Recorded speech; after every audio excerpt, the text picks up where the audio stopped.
بسم اللہ الرحمن الرحیم۔ السلام علیکم دوستو، میں ہوں رضوان لطیف۔ دوستو، حضرت ابو ہریرہ رضی اللہ تعالی عنہ سے روایت ہے کہ ایک غریب شخص اپنے گھر والوں کے پاس جب گیا اور ان کی محتاجی دیکھی تو وہ شرمندگی کی وجہ سے جنگل کی طرف نکل پڑا۔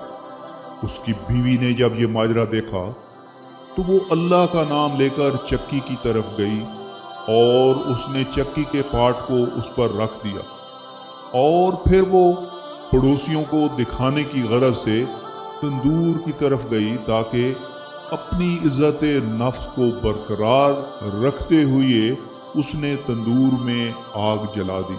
اس کے بعد وہ اللہ کے حضور عرض گزار ہوئی، یا الہی، ہمیں غیب سے روزی عطا فرما۔ اللہ تعالیٰ نے اس کی دعا کو قبول کر لیا، اور تھوڑی ہی دیر بعد جب وہ دوبارہ چکی کی طرف گئی اور دیکھا تو چکی کے نچلے پارٹ کا پیالہ آٹے سے بھر چکا تھا۔ پھر وہ جب تندور کی طرف لپکی تو اس نے تندور کو بھی روٹیوں سے بھرا ہوا پایا۔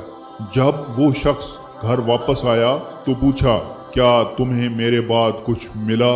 اس کی بیوی نے جواب دیا، ہاں، ہمیں اپنے رب کی طرف سے رزق عطا ہوا ہے۔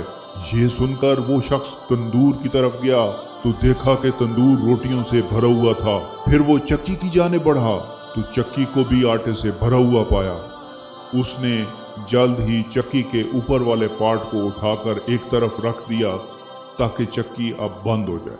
دوستو، جب یہ واقعہ حضور نبی کریم صلی اللہ علیہ وآلہ وسلم کی بارگاہ میں پیش کیا گیا تو آپ نبی کریم صلی اللہ علیہ وآلہ وسلم نے فرمایا، بے شک اگر وہ شخص چکی کا پارٹ نہ اٹھاتا تو قیامت تک وہ چکی گھومتی رہتی اور آٹا نکالتی رہتی۔ تو دوستو، اس سے ثابت ہوا کہ ہر ضرورت اور مصیبت کے وقت صرف اور صرف اللہ تعالیٰ سے مانگنا چاہیے، کیونکہ بلا شبہ وہی حاجت روا ہے اور سب کو عطا کرنے والا ہے۔